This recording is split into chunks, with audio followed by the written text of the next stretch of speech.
Hey everybody, HomeSliceHenry here, and welcome to the Electric Cup.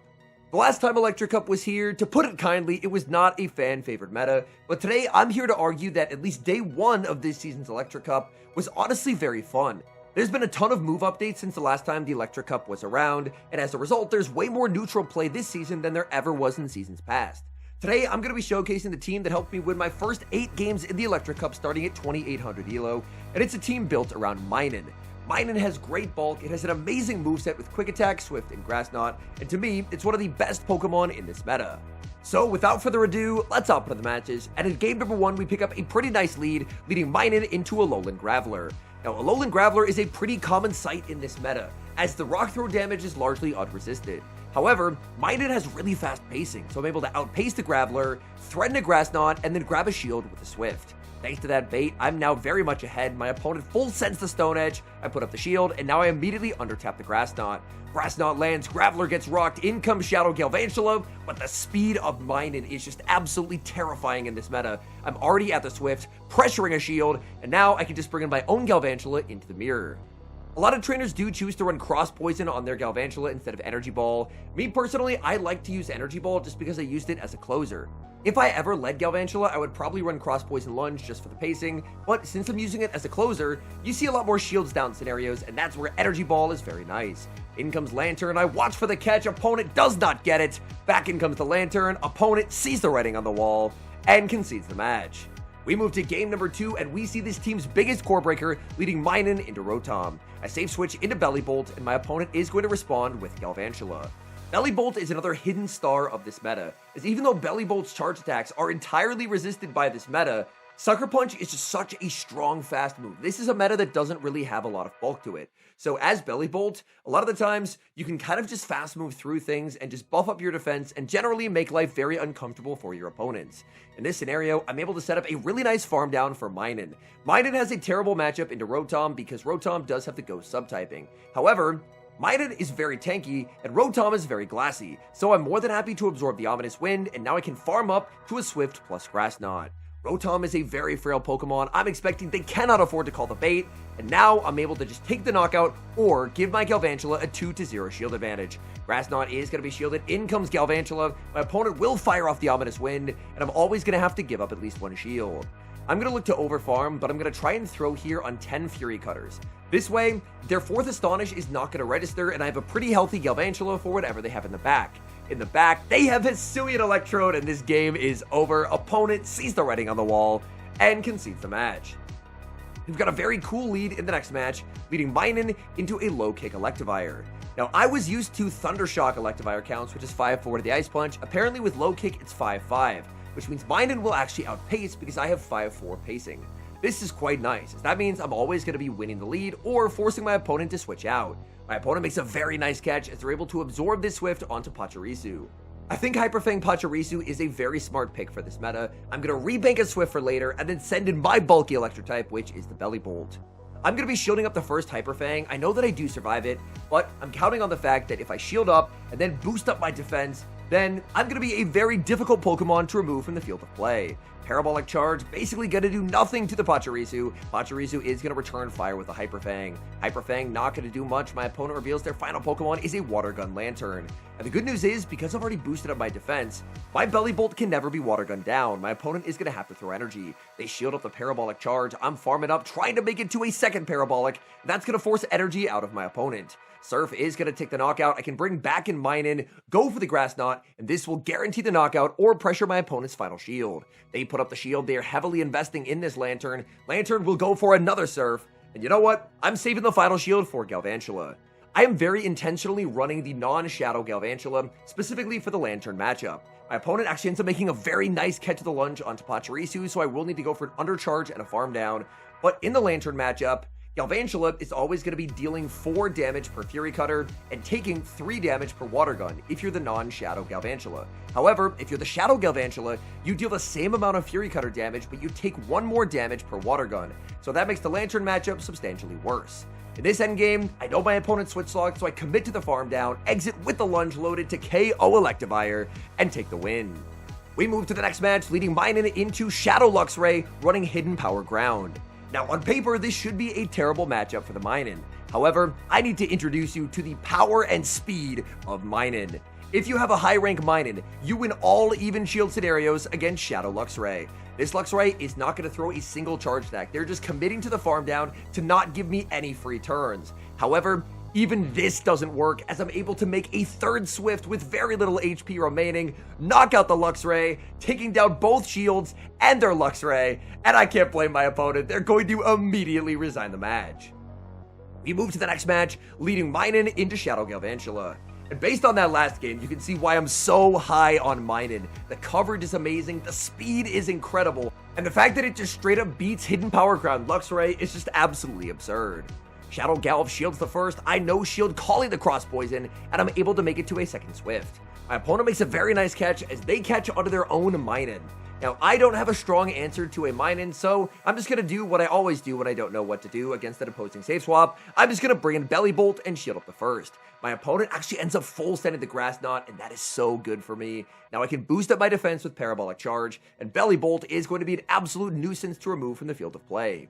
Minun should be just short of a second Grass Knot here. I believe they only have enough for the Swift, and Swift is not going to do a lot. My opponent gets aggressive, pivoting back into Galvantula, but I'm at +1 defense, and that means the lunge will barely miss the knockout, allowing me to make it to a Parabolic Charge.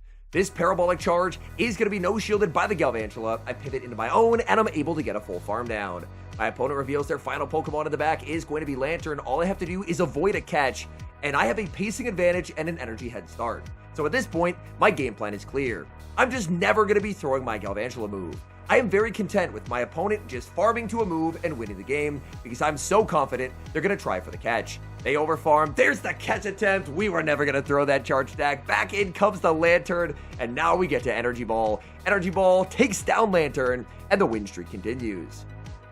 And that is a 5-0 set. In my first set of the Electric Cup, we get to catch our Lapras, and a 5-0 set gets us 60 elo up to 2860.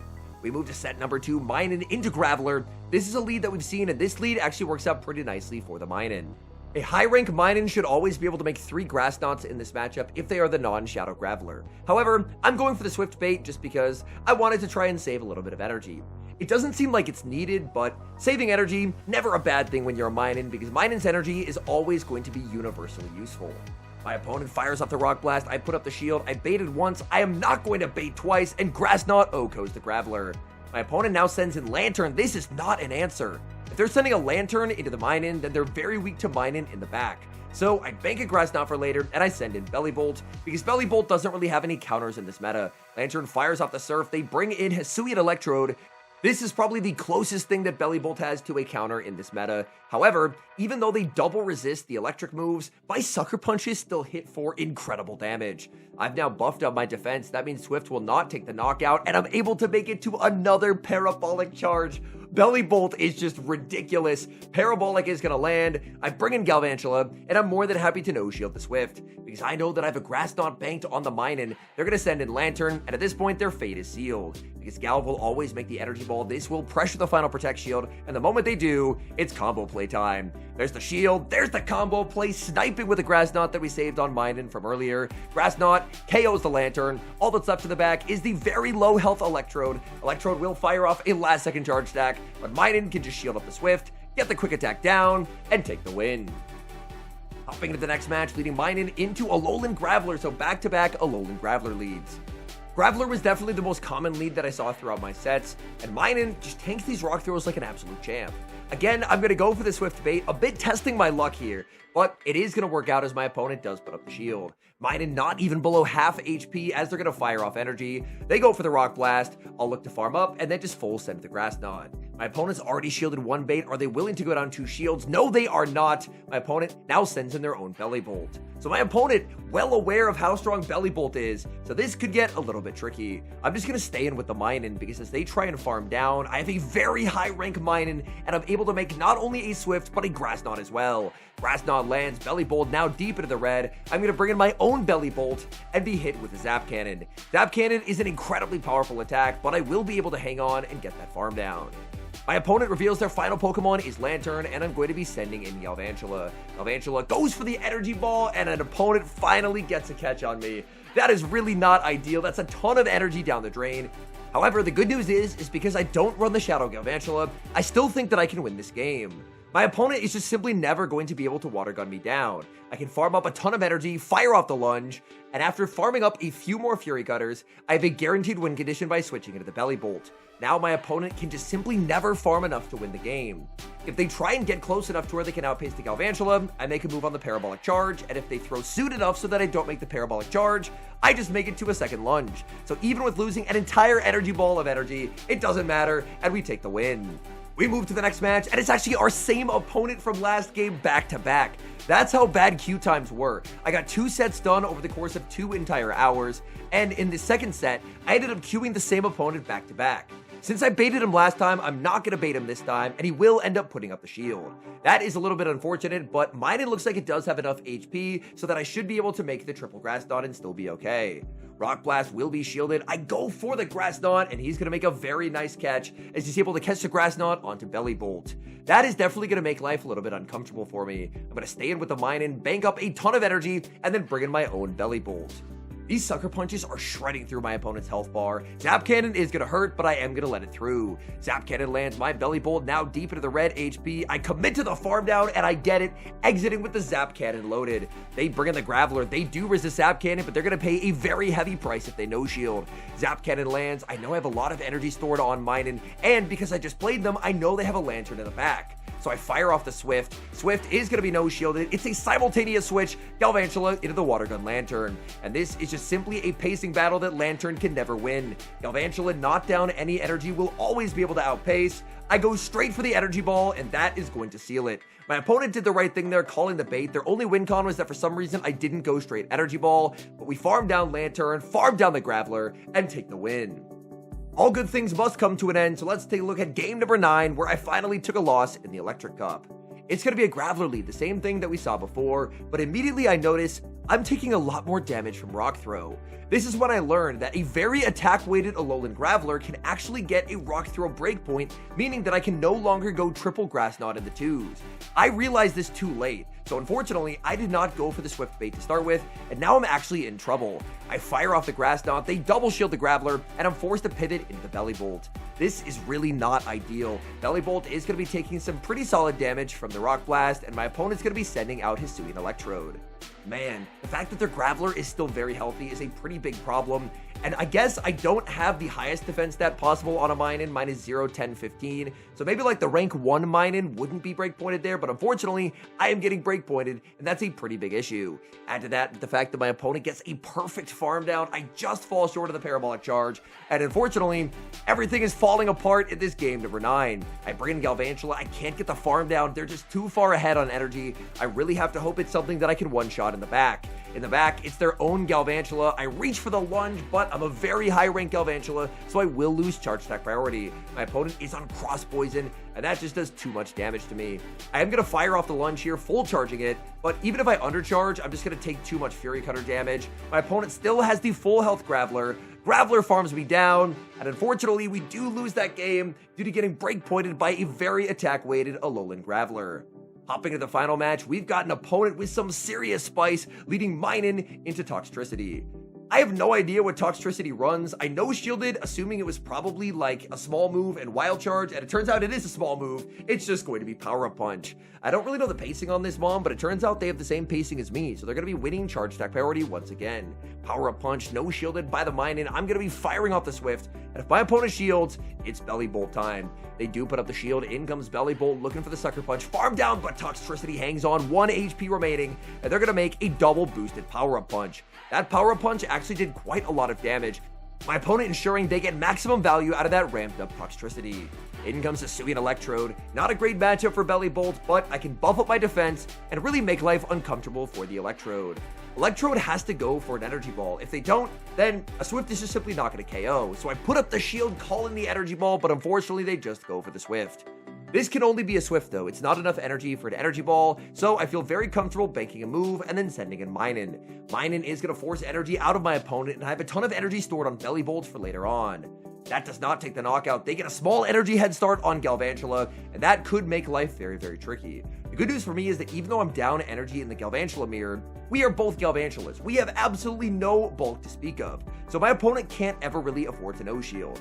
This endgame is going to be a bit of a tricky dance, because I'm going to be able to pivot into the belly bolt. I need to let myself get as low as possible before taking the knockout. I do not want to give farm to the Electrode, so I get myself to basically 1 HP, take the knockout with the Zap Cannon, and back in comes Electrode. Electrode withstands the Fury Cutters, makes it to the Swift, and the game comes down to this. The Swift knockout Galv, Swift lands, Galvantula survives, and we clutch an incredibly close win. If you had asked me at the start of the season which cup I was looking forward to the least, the answer would have far and away been Electric Cup. In previous seasons, Electric Cup has really felt very, very alignment dependent, where winning or losing felt a lot more based on luck than actual skillful play. But it's been quite some time since we've had the Electric Cup, and there's been a lot of move updates, and I feel like there's a lot of Pokemon that are now very playable and also surprisingly neutral. I think Minun is a big standout winner. The meta having basically no Sucker Punch resistances makes Belly Bolt very neutral as well. I'm also a pretty big fan of Rotom and Shadow Thundurus. Shadow Thundurus, I know it sounds crazy, but its moveset, even though it's very frail, its moveset is very good. Its moveset, I believe, is Astonish, Brick Break, and Crunch. So even though it's an absurdly frail Pokemon, Astonish isn't really resisted by anything in the meta, outside of maybe a Morpeko, but I don't really see Morpeko having a lot of play, considering that you really don't want to be stuck throwing electric-type damage in this meta, and to get into the Hangry form where it can access Dark Ore Wheel, it has to fire off an Electric Ore Wheel, which in most scenarios would be resisted. So there's not really a lot of resistances to Sucker Punch, and there's not really a lot of resistances to Astonish, and that ends up leading to a more neutral meta than we've seen in the past. Now granted, I am recording this a few hours after the meta released. I played right away as soon as the meta turned over and had some very nice results. I know these limited time metas with not a lot of Pokemon sometimes can end up devolving over time into like some very toxic, fast move, pressure heavy teams where there ends up being a lot more RPS. But at least for day one of the meta, I surprisingly really liked it. I didn't feel like I fell into the trap of running the alignment dependent mons. Like Lantern is pretty neutral, but obviously it's completely hard-walled by Electrode. Electrode is pretty neutral, but Electrode gets into a lot of trouble against Galvantula. What I really liked about Minun was Minun felt like an Electrode that didn't have that weakness to Bug. And because of that, it had a significantly better matchup into Galvantula, which was pretty common. So all in all, surprisingly, day one, I enjoyed the Electric Cup. Now, how long that will last, I cannot say. I think it's probably unlikely that I play more Electric Cup this rotation just because the queue times were very bad. I ended up taking 2 hours to complete 2 sets, and that's just not a productive use of one's day, unfortunately, because I know the Open Great League queues, even at top 100 worldwide, would be a lot faster. So after waiting 2 hours for 2 sets in the Electric Cup, I queued up in the Open Great League and got an instant queue, because there's just more players there. So if people are running interesting things in the Electric Cup, like the aforementioned Shadow Thundurus, I'll definitely be looking for some Electric Cup battle submissions, because I do think that Electric Cup is a pretty interesting meta overall, at least in these early days. But yeah, for day one, surprisingly a fan of this new Electric Cup format.